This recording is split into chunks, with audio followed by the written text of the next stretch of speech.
New Delhi. The Indian Air Force will receive the second batch of 3 Rafale combat aircraft at its Ambala Air Base on November 4, according to the reports. The 3 Rafale jets will arrive in India flying non-stop from France.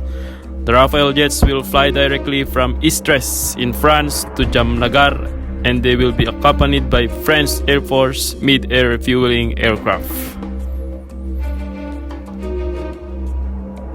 A team of experts led by Assistant Chief of Air Staff is coordinating the logistic issues of receiving the 3 combat jets. The Air Force pilots are being trained in batches in France at Saint-Nazaire Air Base, with the 3 coming on November 4, and IAF will have 8 Rafale jets in service. India had signed an intergovernmental agreement with France to procure 36 of these aircraft at the cost of far as 59,000 crore. After the introduction of the aircraft, Indian Defense Minister Rajnath Singh said that the Rafale deal is a game changer. I am confident our Air Force has acquired a technological edge with Rafale, the minister had pointed out.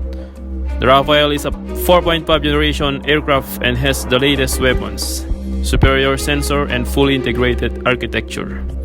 It is an omni-role aircraft, which means it can carry out a latest 4 missions in one sortie.